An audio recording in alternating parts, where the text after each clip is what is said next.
নমস্কাৰ বন্ধু বান্ধৱীসকল, আজি আপোনালোকে চাব মোৰ হাঁহৰ পোৱালিৰ বয়স হৈছে 3 মাহ 11 দিন আৰু মোৰ হাঁহবিলাক আপোনালোকে চাওক।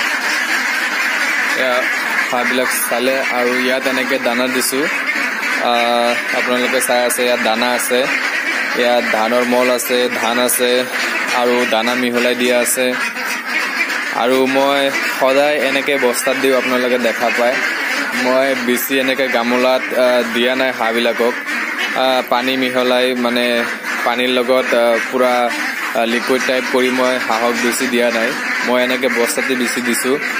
আৰু এইবিলাক একেবাৰে শুকান নহয়, পানী মিহলোৱা আছে, ইয়াত ভিজা হয়। আপোনালোকক মই হাতেৰে দেখুৱাই দিছোঁ, এয়া পূৰা ভিজা হয়, পূৰা পানী লাগি আছে। এনেকৈ চালে পানী ওলাব, এইটো চাওক পানী ওলাইছে।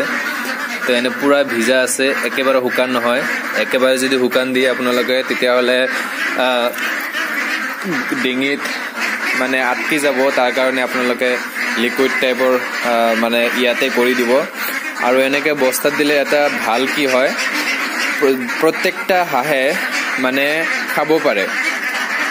আৰু যদি আপোনালোকে এনে গামলাত দিয়ে, এনেকৈ যদি আপোনালোকে গামলাত দিয়ে তেতিয়াহ'লে কি হয়, ডাঙৰ হাঁহবিলাকে গামলাৰ পৰা আৰামছে খাই ল'ব পাৰে। আৰু যিবিলাক সৰু পোৱালি আছে, মানে ডাঙৰৰ পৰা যিবিলাক অলপ সৰু থাকে, সেইবিলাক মানে প্ৰপাৰ দানাটো খাব নোৱাৰে। তাৰ কাৰণে সেই হাঁহটো লাহে লাহে নোখোৱাৰ কাৰণত সৰু হৈ থাকে, আৰু যিবিলাক সদায় খায় সেইবিলাক ডাঙৰ হৈ যায়। তো এইটো এনেকৈ দিয়াৰ কাৰণ এইটো যে চবে যাতে সমান সমানকৈ দানা পায়। আৰু ইয়াৰ কাৰণে পানীৰ ব্যৱস্থা মই ইয়াত কৰি থৈছোঁ। ইয়াত দানা খাব, দানা খোৱাৰ পিছত যাৰ পানী খোৱাৰ ইচ্ছা আছে সি নিজে আহি ইয়াৰ পৰা পানী খাব। তো এনেকৈ আপোনালোকে যদি হাঁহৰ দানা দিয়ে তেতিয়াহ'লে এটা হাঁহৰ মানে পেট খালী নাথাকে। আৰু এয়া চাওক মোৰ হাঁহ, যিহেতু মোৰ হাঁহৰ বয়স হৈছে 3 মাহ 11 দিন আৰু মোৰ বহুতকেইটা হাঁহ আছিল। চাই আছে আপোনালোকে, মই হাঁহকেইটা বিক্ৰী কৰিলোঁ আৰু এইকেইটা হাঁহ মোৰ লগত এতিয়া আছে। এইকেইটা হাঁহো বিক্ৰী কৰা হ'ব শুক্ৰবাৰ আৰু শনিবাৰ। শুক্ৰবাৰ আমাৰ কোকৰাঝাৰ জিলাৰ তিতাগুৰি, শুক্ৰবাৰ কোকৰাঝাৰ জিলাৰ তিনালিত বজাৰ আছে, তাতে আমি শুক্ৰবাৰে লৈ যাম। আৰু কোকৰাঝাৰ জিলাৰ কাৰিগাঁও শনিবাৰে বজাৰ আছে, আমি শনিবাৰে হাঁহবিলাক লৈ যাম বিক্ৰী কৰাৰ কাৰণে। হ'লচেল পাৰিলে হ'লচেলত দিম, যদি বজাৰৰ মূল্যত পাওঁ বজাৰৰ মূল্যত দিম।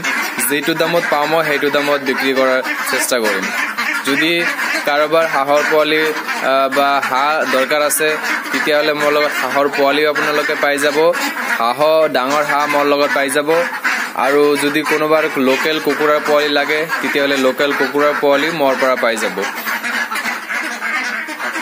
আৰু এটা কথা আপোনালোকক কৈ দিওঁ, বৰ্তমান গৰমৰ ছিজন আছে, মানে বৰ্তমান গৰম, আৰু গৰমত বহুত বেমাৰ হয় বুলি বহুতে কয়, কিন্তু বৰ্তমান বৃষ্টিৰ ছিজন আছে। এতিয়া কোনো ধৰণৰ মই বেমাৰ হাঁহৰ দেখা নাই, কোনো ধৰণৰ বেমাৰ হোৱা নাই। চবকেইটা হাঁহ সুস্থ আছে, ইয়াত এটা হাঁহৰ কোনো ধৰণৰ বেমাৰ হোৱা নাই, আপোনালোকে চাই আছে। এটাও মানে আৰামছে বহি থকা নাই, চবকেইটা মানে খোৱাৰ কাৰণে উৎপাত লগাই আছে। মানে মই ইয়াত ভেটটো লগাই ৰাখি মানে ভিডিঅ'টো বনাই আছোঁ, চাওক আপোনালোকে। আৰু ইয়াত দানা দিয়া হৈছে, ইয়াত হাঁহবিলাক আছে। তো এইটো খুলি দিয়াৰ পিছতহে মানে হাঁহবিলাক আহি খাব পাৰিব। তো চব ৰেডি হৈ আছে যে মোৰ ভিডিঅ'টো বনোৱা কেতিয়া খতম হ'ব, ভিডিঅ' বনোৱা খতম হ'লেই মানে ইয়াতে আৰামছে খাব পাৰিব, এইটো চবে ভাবি আছে। তো আজিৰ ভিডিঅ' এইখিনি সমাপ্ত কৰিলোঁ, ধন্যবাদ সকলক।